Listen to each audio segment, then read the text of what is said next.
Au nom du Père et du Fils et du Saint-Esprit. Amen. Béni soit notre Seigneur Jésus-Christ, béni soit la Vierge Marie, la maman de Jésus, et aussi notre chère maman. Chers frères et sœurs, aujourd'hui, un docteur de la loi met Jésus à l'épreuve par une question. Et Jésus, et c'est très surprenant, il se laisse mettre à l'épreuve.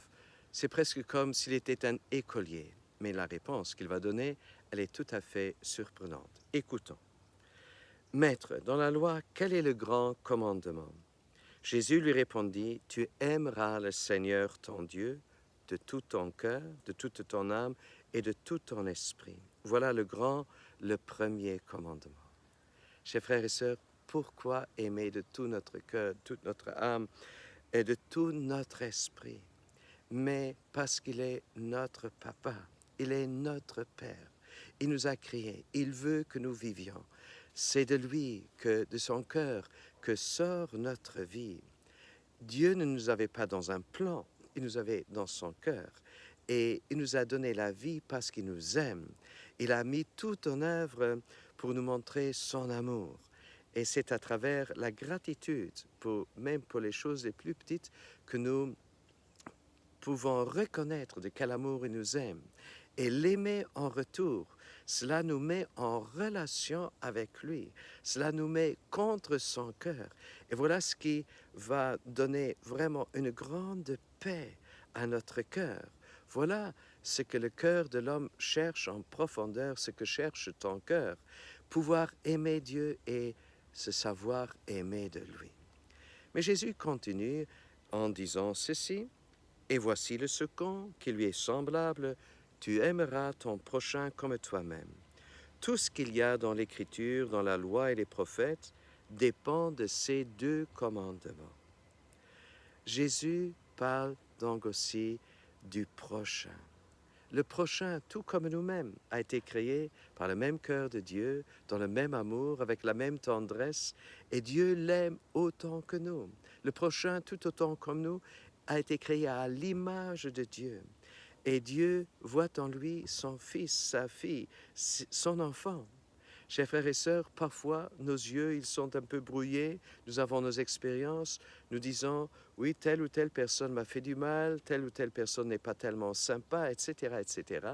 Et voilà ce qui voudrait venir nous bloquer dans notre amour aussi envers l'autre, mais aussi envers Dieu. Voilà ce qui voudrait venir diminuer notre vie. Parce qu'en fait, si nous aimons le prochain, notre cœur, il va grandir. Si nous aimons Dieu, notre cœur grandit. Si nous aimons l'autre, le cœur de l'autre, il va grandir aussi. Et je suis sûr que le cœur de Dieu, lui aussi, si nous aimons, il déborde de joie. Et il pourra nous donner encore bien davantage de grâce que nous ne saurions jamais demander. Alors Jésus dit, voilà les deux commandements.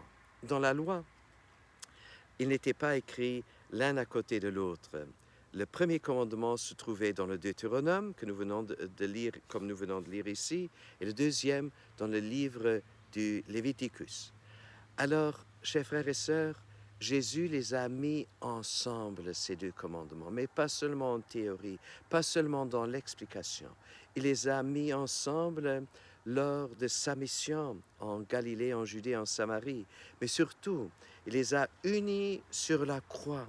Cet amour pour Dieu et cet amour pour nous, pour les hommes. Et c'est à la croix qu'il a dit, Père, je veux que tous les hommes soient sauvés. Je me sacrifie pour tes enfants, pour te les ramener. Chers frères et sœurs, voilà le grand amour. Et à la croix, Jésus a réuni ces deux commandements. De ces deux commandements dépendent tous les prophètes. Chers frères et sœurs, c'est l'amour qui les unit. Et si Jésus les a unis sur la croix, rendons-nous bien compte que parfois l'amour n'est pas toujours difficile. L'amour n'est pas une bonne émotion.